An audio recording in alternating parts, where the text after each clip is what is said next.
Hola amigas y amigos del portal, considerando que ha habido una buena recepción a la idea de hacer este programa antes de la mañana, puede ser tarde en la noche, puede ser de madrugada, depende de circunstancias personales y familiares, pero antes de la mañana, considerando que a ustedes les parece mejor que disponen de este video más temprano, se evitan un montón de problemas, en fin, tiene ventajas por todos lados.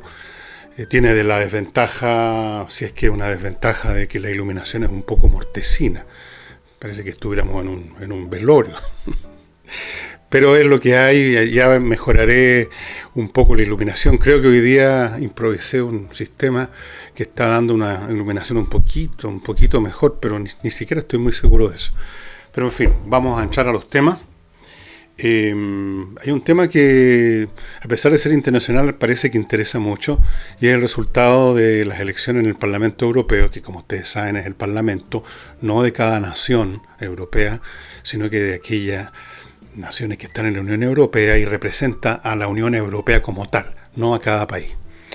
Y se ha considerado estas elecciones como un barómetro de cuál es el clima, el sentimiento político que cunde en Europa. Y han pasado dos cosas que pueden darnos algún atisbo de lo que está ocurriendo en Europa y de hecho en todas partes del planeta.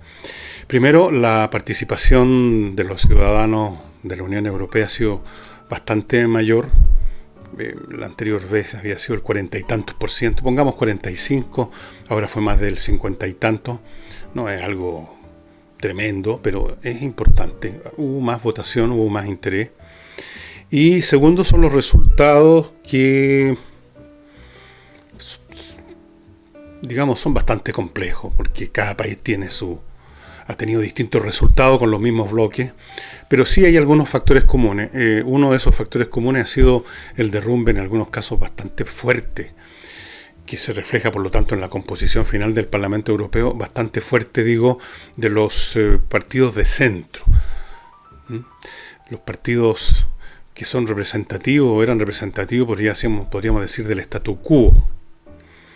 De hecho, en unas elecciones que ha habido, las elecciones vistas desde el punto de vista de Inglaterra, ahora el Reino Unido, que tuvo que participar, el Partido Laborista y los Tories recibieron una camotera, pero de la grandísima señora, porque ganó muchos más votos, se erigió como un partido muy fuerte, un partido recién inventado por este señor Farage, que no es precisamente un personaje muy agradable, pero en fin, creó este partido llamado el Brexit, que es un partido que se centra alrededor de la idea de que Inglaterra de una vez por todas se va a ir a la Unión Europea. Lo que reflejan, creo, me parece a mí, viendo la composición país por país de quiénes son los movimientos que ganaron más votos y quiénes son los que perdieron, es que la política europea se ha radicalizado, es decir, se está alejando del centro hacia extremos que no son necesariamente nuestros extremos. No se trata de extrema derecha propiamente tal y extrema izquierda, aunque algunos periodistas tienen la costumbre ya de hablar de la ultraderecha, porque una vez que a alguien se le ocurre una frase, la repiten hasta el día del juicio final. Esto no tiene nada raro ni asombroso, ni resulta de algún capricho, que la gente perdió la cabeza, no. Las dos cosas suelen ir juntas, tanto el aumento de la participación como el hecho de que la gente elija posturas menos del medio, menos moderadas, o sea, menos ambiguas, menos vacuas.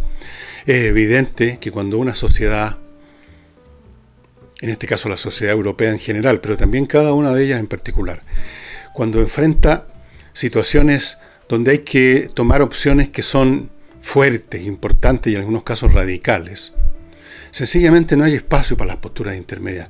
No es un capricho del ciudadano cuando empieza a acercarse a posiciones que tienen al menos el mérito de establecer claramente lo que quieren, lo que pretenden, frente a un problema que también muchas veces ofrece solo dos opciones. Por ejemplo, en Europa, el tema de la inmigración tiene solo dos opciones. O usted adopta una política 100% tolerante para admitir a todo el mundo, como se hizo en Alemania, por ejemplo, o usted adopta una política de poner un grado importante de freno a la inmigración. como está sucediendo en muchos países europeos y como ha sucedido en forma con alambrado de púa y todo en Hungría, por ejemplo, donde sencillamente no quieren más gente, no quieren inmigrantes. No hay posiciones intermedias ante eso. No se puede intentar en el plano retórico ilegal crear una suerte de camino intermedio. Pero los caminos intermedios solo son funcionales, son aceptables y hasta funcionan cuando los problemas son intermedios también, cuando los problemas no tienen el carácter masivo e intenso que tienen ahora. En el caso de la inmigración, por ejemplo, ya no se trata qué vamos a hacer con las 10.000 personas que cada año quieren entrar a nuestro país. No, se trata de qué vamos a hacer con el 1.000.000 de personas que quieren entrar a nuestro país, que fue la cantidad que entró a Alemania. Es increíble, pero es así. Y luego tenemos el tema de si seguimos o no seguimos en la Unión Europea. Ahí tampoco hay posiciones intermedias. Usted no puede seguir o no seguir, o seguir pero al mismo tiempo no seguir, o no seguir pero siguiendo. Por eso que el problema del Brexit se ha paralizado en Gran Bretaña. Porque todas las soluciones intermedias, como las que propuso la señora May, las soluciones que propone el Partido Laborista, que quiere mantener, fíjense, toda la parte ventajosa de la Unión Europea, la unión aduanera, pero al mismo tiempo deshacerse del tema de los inmigrantes. Bueno, esas cosas intermedias no funcionan, porque la sociedad británica está dividida en la realidad entre los que quieren salirse completamente de la Unión Europea por esa razón, el de la inmigración y otras más, y los que quieren seguir ahí por razones también de mucho peso. No hay espacio en ciertas situaciones en la historia política de un conglomerado cualquiera para soluciones intermedias. Los moderados y las soluciones intermedias, las soluciones palabreras, las soluciones que no son ni fu ni fa, solo son posibles en tiempos que no son ni fu ni fa, que son los mejores tiempos probablemente, los tiempos en que no ocurre nada especialmente intenso, no hay ningún desafío en gran escala, las cosas siguen como todos los días, los inmigrantes se cuentan por cientos o por miles, no por millones, el crimen más o menos se mueve dentro de los umbrales o los límites que son habituales simplemente.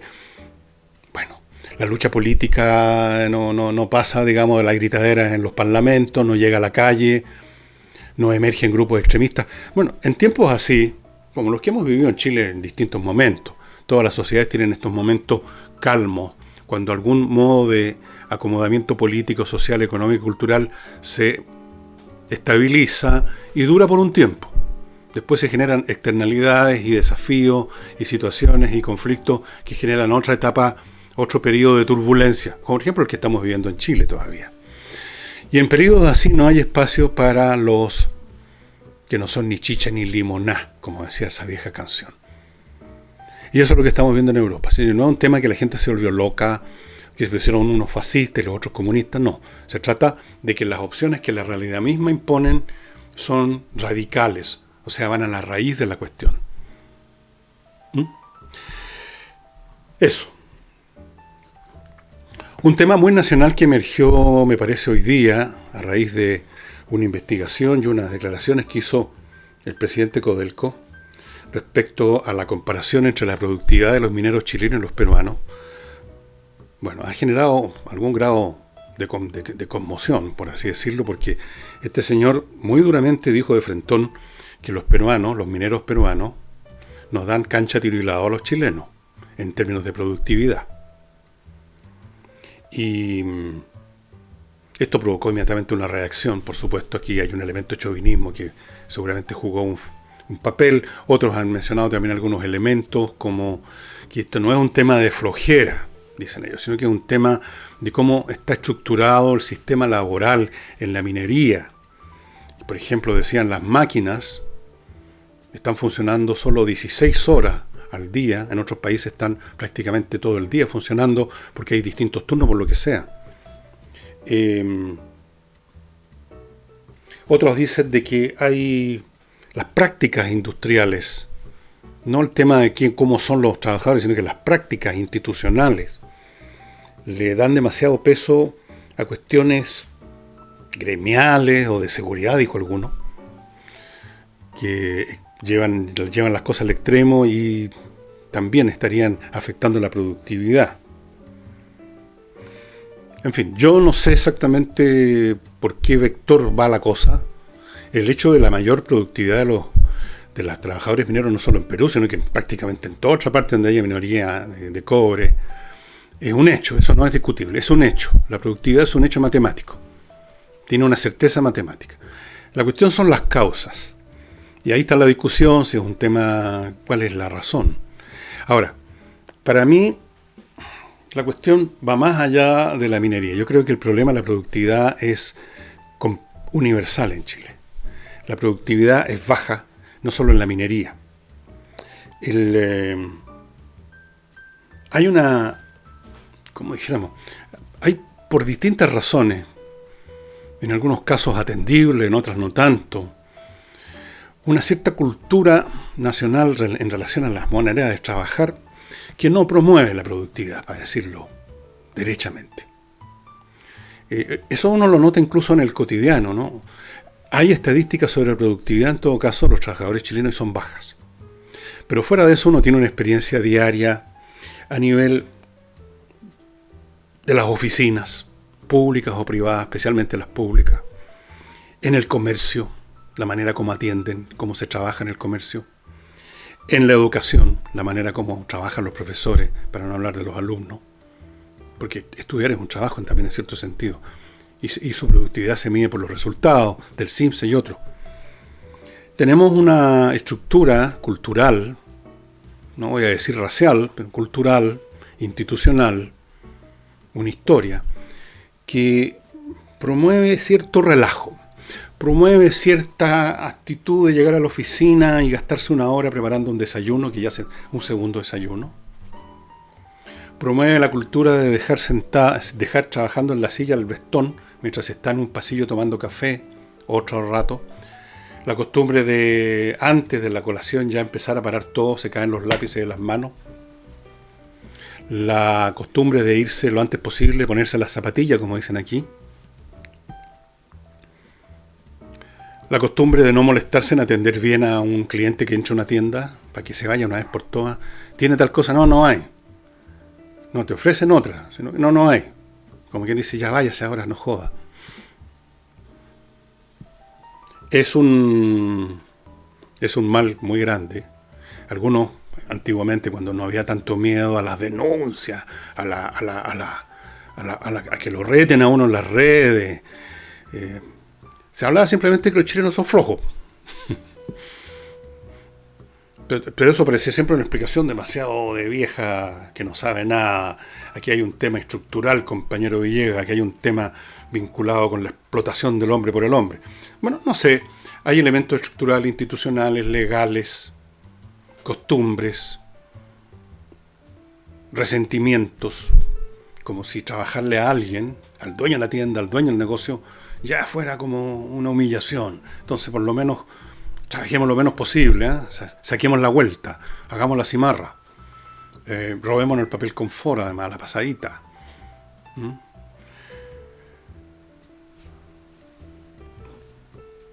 Y obviamente, en otras partes del mundo, si usted, por ejemplo, ha estado en Estados Unidos o en Europa,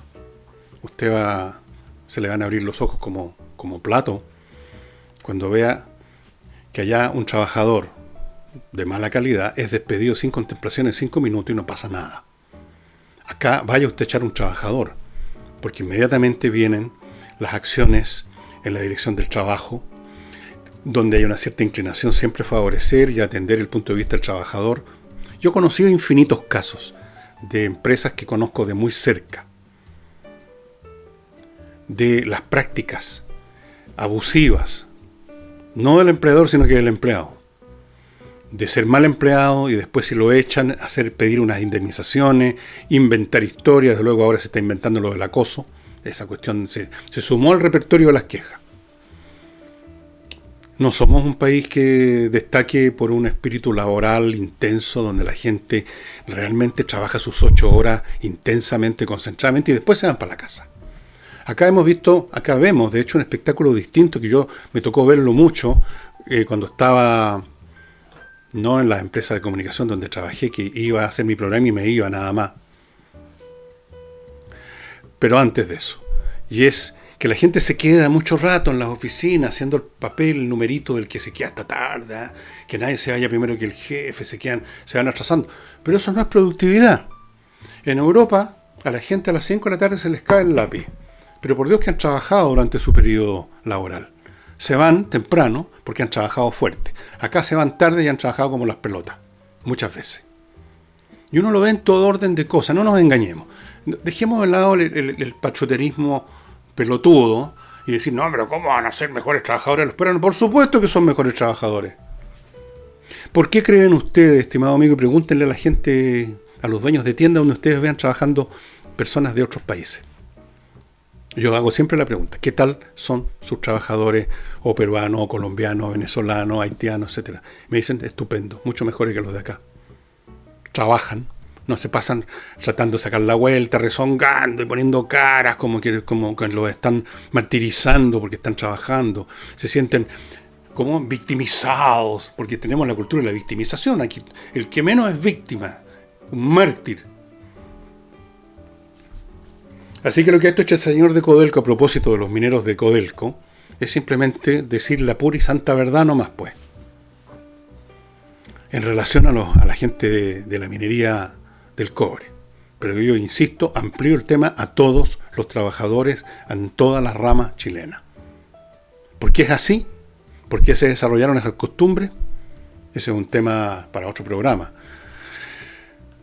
Probablemente también tenga que ver con costumbres empresariales, en virtud de las cuales el trabajo mejor hecho y extra no recompensa al trabajador. Hay que reconocer esa parte. Si aquí no se trata de satanizar a un grupo y beatificar al otro. Aquí hay prácticas sociales que involucran a todos los participantes en el mundo laboral. Desde los dueños, las gerencias. ¿Cuánto no podría hablarle yo de las gerencias y de los ejecutivos? La clase de personas que suelen ser. Unos pavos reales arrogantes que se dedican a tratar de transferir las responsabilidades a otros ejecutivos para no mojarse el potito. Cobarde y con una mentalidad simplemente de cortesanos, obsecuentes y chupamedia. Y los trabajadores en estado de perpetua guerra, enconada y así como a baño María, latente, contra la parte empresarial, contra los dueños, contra la gerencia. Ese es el clima que se vive en Chile. Y tiene que ver con nuestra historia. En Estados Unidos, si usted es un vendedor exitoso, en una empresa cualquiera, pongamos una empresa que vende neumáticos, a usted en un medio año ya lo van a estar encumbrando en la jerarquía, le van a estar dando una jefatura, le van a subir el sueldo, va a ganar participación. Acá, usted trabaja más, produce más y se queda en la misma situación. Va a hablar con la gerencia y le dicen, no podemos, fíjate, oye, pero ¿cómo se te ocurre si entraste hace 6 meses nomás? Sí, pero yo produzco todo esto y traje esto y esto. Sí, pero mira, lo que pasa es que no. Y además no olvides que hay una fila de gente que querrían tener tu pega. Bueno, eso se da mucho también y obviamente que genera en la contraparte una actitud casi de sabotaje. O sea, yo trabajo lo menos posible por estos gallos. Si les da lo mismo, si me van a pagar lo mismo. Me van a pagar mal igual. Bueno, esto es como una presa de Cachacascán, donde dos luchadores se agarran, de repente ya no se pueden soltar, tan como entrelazados en una presa inmovilizadora que los mantiene ahí por mucho rato. Y ahora quiero contarles algunas cositas de mis auspiciadores y también de otras cosas que no son auspiciadores, como esta que les voy a contar ahora. Este viernes a las 9 de la noche, si a usted le gusta la música y especialmente si le gusta el flamenco, tiene que ir a un local que se llama El Rey de la Paella a ver el tablao flamenco que se va a presentar este viernes a las 9 de la noche ahí. Yo conozco a la gente que está en el mundo del flamenco un poco y a mi hija siempre le gustó mucho y les puedo asegurar que va a ser un espectáculo bueno. Hay gente muy buena que va a estar ahí bailando, cantando, tocando la guitarra. Un espectáculo maravilloso. El flamenco es una música muy intensa. ¿Dónde está el Rey de la Paella? Se preguntarán algunos de ustedes. Yo no sé si está saliendo a mi izquierda el el cartel, pero por si acaso no fuera así, el Rey de la Paella queda en la calle Girardi 1349. Esta calle Girardi está en el barrio Italia. Ustedes lo ubican fácilmente con el Waze, esta cuestión de los autos, o en un mapa en el computador. Girardi 1349, estimados amigos. Ustedes pueden hacer más consultas, incluso reservar. Cuesta 5 lucas la entrada. Pueden reservar en la siguiente dirección mail, que a lo mejor está o no está ahí, o está muy chiquita y no la pueden ver bien. Se las canto. santavictoria22 @gmail.com. santavictoria22. ¿Lo anotaron? Voy a decirlo por última vez. Tomen nota. santavictoria22 @gmail.com. Este viernes a las 9 de la noche el tablao flamenco con unos cantadores que os digo. Pues que nene, hombre. En el Rey de la Paella en Girardi 1349. No vayan a faltar. No me vayan a faltar. Y ¿está usted vendiendo su casa o departamento? Quiere la platita rápidamente porque tiene en vista otro plan, tiene un plan de comprarlo en otra parte, se quiere ir rajando de Santiago, quiere cambiar de barrio. Póngase en manos de la corredora Hey, lo que están viendo a mi izquierda. Esta persona, Hey, empezó muy joven, 18, 19 años, en este negocio de las corredoras, ya tiene la avanzada edad, como 40, tiene una experiencia tremenda. Y sabe vender ahora, porque las ventas que digamos, la venta que vale la pena es la venta de ahora. Ahora necesitamos la plata, no en 4 años más. Hey sabe vender, sabe poner los precios, sabe convencer a los que van a visitar, sabe hacer la venta. Hacer la venta es un arte, ¿eh? No crean ustedes que llegar y ponerle precio a algo, es un arte. Y este hombre domina el arte de vender propiedades inmuebles. Pero además domina la técnica de saber arrendarle a alguien que valga la pena. Si usted es una persona que arrienda propiedades, o arrienda una propiedad, no llegue y arriende simplemente al primer tipo que llegó, que lo llamó por teléfono, porque puede ser uno de estos personajes que no pagan y que después se quedan pegoteados en su casa, no le pagan por meses y a la pasadita cuando se van le dejan la crema.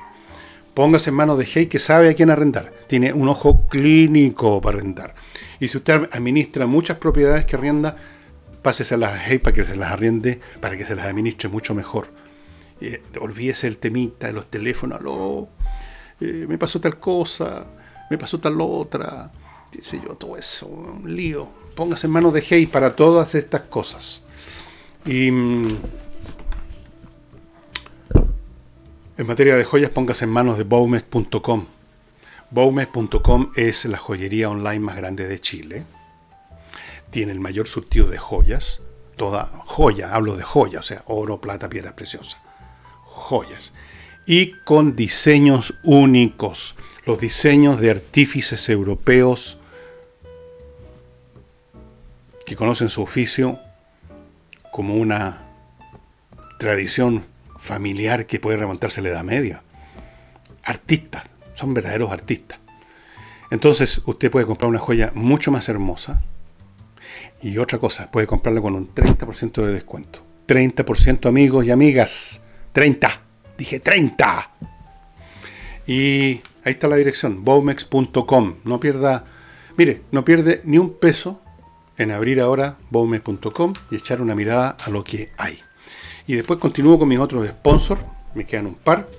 Y vamos al tema que también ha hecho noticia ahora, que es este descubrimiento de que había un tráfico, un tremendo negociado, un asqueroso negociado de tráfico de inmigrantes que involucra a personal de la Cancillería, autoridades del gobierno de Madame Bachelet. Pero, mire, da lo mismo, ¿eh? Aquí no se trata de culpar a un gobierno a otro. Gente que ha sido tentada por el dinero. Esto es un tema que conversamos precisamente ayer, ¿no? Una sociedad donde lo más importante es el dinero, el consumo y todos los demás valores, ni siquiera uno escuchó de ellos, va a encontrarse con gente dispuesta a meter las manos en el cajón en cualquier parte, ¿por qué no en Cancillería? Había un negocio posible, venderle permisos de entrada, qué sé yo, visa, lo que fuera, a gente. Creo que hay como 200 chinos, 300 chinos que entraron de esa manera y que se desvanecieron muchos de ellos. Otros han sido hallados, están trabajando, qué sé yo. Compraron. Bueno, más que son 300, 400 nomás hasta ahora. Un negocio espantoso que implica alrededor de 11 personas hasta el momento. La investigación está en curso. Pero hay hay un exgobernador de una provincia. Si esto no es meramente el suche, el ascensorista. Un exgobernador. Hay un exalcalde de los Andes. De los Andes o de Los Ángeles. Bueno, da lo mismo. De una municipalidad de este país.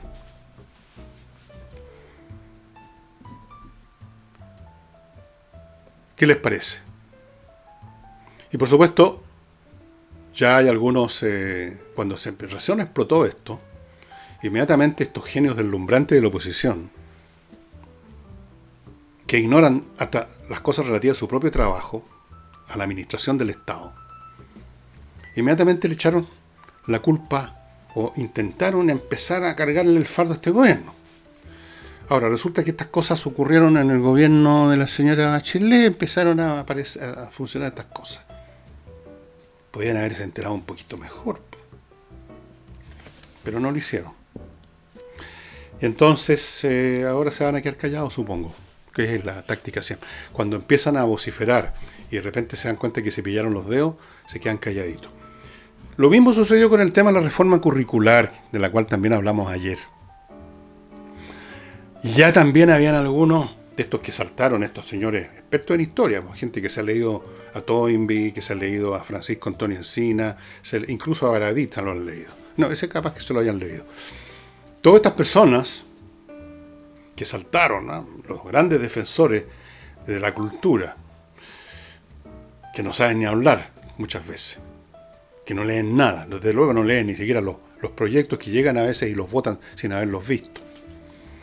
Pero ya le estaban echando la culpa a este gobierno y resulta que esto no es materia de este gobierno, ni siquiera es del Ministerio de Educación, que yo me equivoqué ayer al mencionar el Ministerio de Educación, me corrigió uno de ustedes por mail.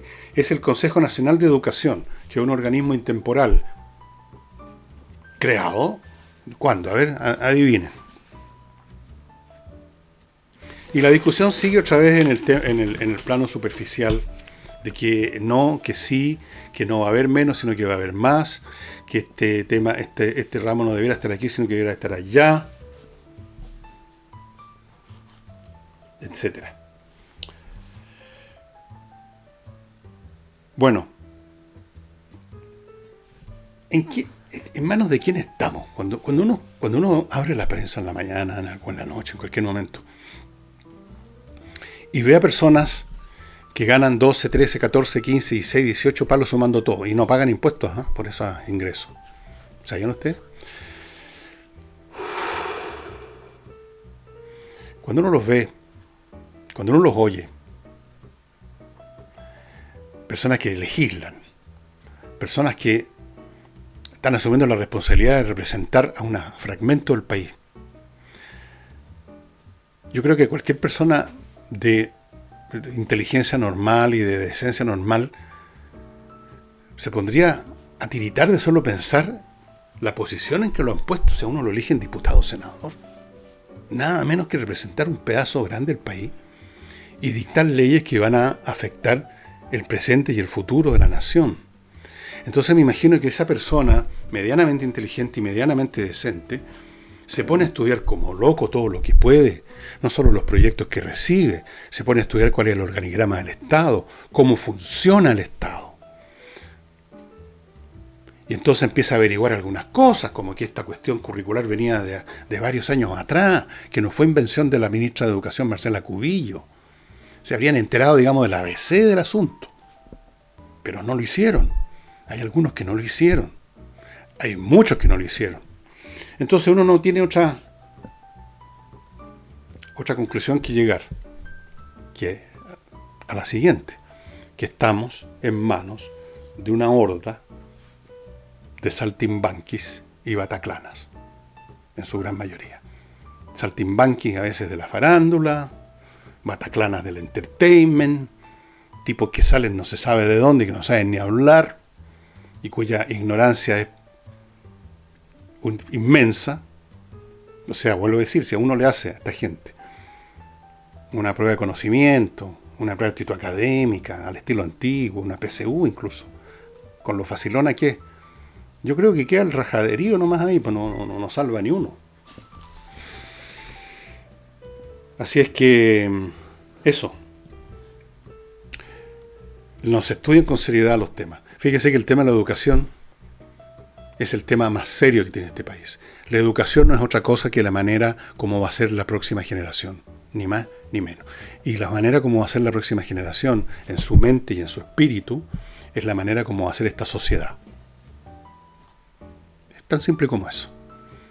Una sociedad repleta de ignorantes, oportunistas, desleales, poco inteligentes y deshonestos, va a producir una sociedad, imagínense ustedes cómo, y no va a servir de nada este acuerdo por la lucha contra la corrupción que pretende el señor Jaraquemada, no van a servir de nada los organismos para cautelar la transparencia, no van a servir de nada los discursos hechos desde un púlpito, desde el Paraninfo de la universidad o desde la testera central del Senado. No van a servir de nada los tipos que salen empuñando las manos y tomados de las manos porque firmaron un acuerdo. No van a servir de nada las leyes, ni siquiera van a servir de algo las sanciones, porque nunca pueden ser totales. Y el país se va a convertir en un país de quinta categoría, como algunos de estos países que andan a los tropezones en medio de la violencia, la corrupción y el crimen en algunas regiones de África, por no hablar de Sudamérica. El propósito de Sudamérica, o de Norteamérica en este caso, la próxima vez, estimado amigo, que vaya usted a darse unas vacaciones fuera de Chile, ojo con mirar primero un librito de geografía y enterarse del clima, de los calores y de las enfermedades sistemáticas y las plagas y las situaciones que se vienen en esos países para que no le suceda una desgracia tan desafortunada como esta señora que fue de vacaciones con su familia, creo con su hijo, a Cancún, tuvo un accidente, no sé exactamente el accidente, pero el hecho es que inmediatamente su herida, que aquí habría sido una cosa que probablemente se podía sanar con una intervención quirúrgica menor, allá rápidamente le vino septicemia. Yo he escuchado muchas historias de enfermedades tremendas que sufre gente que va no solo a México, sino que van a estas regiones de Oriente que se pusieron de moda, a Indonesia, a Tailandia, que quieren ver los elefantes, que quieren ver los templos, y se encuentran con un mundo repleto de enfermedades y de plagas para las cuales nosotros no tenemos resistencia. Y la menor herida y la menor cosa y las personas se van. Yo he conocido gente que han regresado a Chile, precisamente, o de Brasil o de México, con problemas de plaga, de infecciones brutales. Antes de hacer un viaje, en vez de ver meramente el folleto de la agencia de turismo y de ver las fotos preciosas que ponen en esos folletos y de leer los textos entusiastas que ponen en esos folletos, ábrense un librito o entren en Google e investiguen un poco el clima, cuáles son las enfermedades sistemáticas, de qué porte son los bichos que andan volando por el aire, porque algunos parecen helicópteros de pequeño tamaño. Yo tengo un primo que una vez aterrizó en Ecuador para un asunto y del mismo aeropuerto tomó un avión de regreso a Chile cuando vio volando unas cucarachas de este volado. Hacía una película de horror de ciencia ficción. Ojo con los viajes a lugares lejanos. Miren lo que le pasó a estos jóvenes que fueron ya no me acuerdo qué país fue, donde los andaba persiguiendo por todos lados un personaje de sensibilidades sexuales alternativas, hubo una pendencia, el gallo se cayó, se murió, tenía otras enfermedades, y por Dios, las situaciones en que estuvieron todo este tiempo. Ojo con los viajes, amigos. Mi consejo personal es no vayan a ninguna parte. Y ahora, antes de irme, dos cosas. Controller, si usted tiene una empresa o gestiona una empresa, este es el momento de poner remedio finalmente al despelote que usted probablemente tiene en su sistema de contabilidad, que a veces no se manifiesta y es peor porque significa que va arrastrando un desgaste por años no se manifiesta en una crisis grande, sino que simplemente las cosas funcionan a media, funcionan mal. Cambie la administración, cambie el personal si es necesario, póngase en manos de controller. Es una empresa formada por contadores, auditores con 20 años de experiencia en grandes empresas internacionales, disponen del más eficiente y sofisticado software adaptado a Chile. Sobre todo poseen su propia experiencia y están en condiciones de asesorarlo cualquiera que sea el tipo y tamaño de la empresa que usted maneja. Haga ya lo que tiene que hacer. Ya pasó el momento del pago de impuestos, ya salió de eso, pero siempre van a haber problemas administrativos. Póngase en manos de Controller SPA. Y anoche me mandé una de estas con my wife a la hora de la comida, así que se las puedo recomendar con un gran conocimiento de causa. El vino de la viña personalizada, cuyos datos ustedes están viendo a mi izquierda. El vino es exquisito. Les pongo la firma. Les apuesto lo que quieran, que no se van a decepcionar. Y usted puede personalizar, por eso se llama el vino personalizado, la etiqueta, el texto, puede, por ejemplo, si quiere regalarle a una tía, qué sé yo, le pone el nombre de la tía, Santa Emiliana, Santa Gemita, 8 estrellas. Le pone el texto que quiere, a quien ve poner todos estos discursos sobre que al lado de la viña iba volando un abejorro que le dio un no sé qué gusto al vino, le pone querida abuelita, tía, qué sé yo, ta. Usted lo puede personalizar el dibujo que quiera. Esto es el que me hicieron a mí, pero puede ser cualquier mono. Un dibujo suyo, de su hijo, algo que sacó al internet, una foto del regalado, lo que quiera. El vino es exquisito, usted lo pide, hable con la gente aquí ahí están los datos de la viña personalizada, ordene una botella, 2, 10, las que quiera, van a llegar a su casa, el precio está absolutamente razonable y le aseguro que usted va a tener otra razón para mandarme esos comentarios positivos sobre este programa. Ahora también va a poder decir Fernando. Realmente el vino es exquisito. Y tenemos varias cosas que están en desarrollo. Esto del currículum con la historia, que si va a ser opcional, que si no va a ser opcional, que esto, que lo otro. Y todos estos súbitos paladines de la historia y de la alta cultura que aparecieron en el Congreso.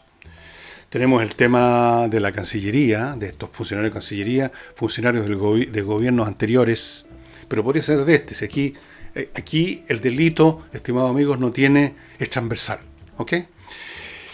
Y tenemos los análisis que van a seguir surgiendo, que yo me los voy a mamar y voy a hacerles mi reelaboración posterior de lo que sucedió en las elecciones del Parlamento Europeo.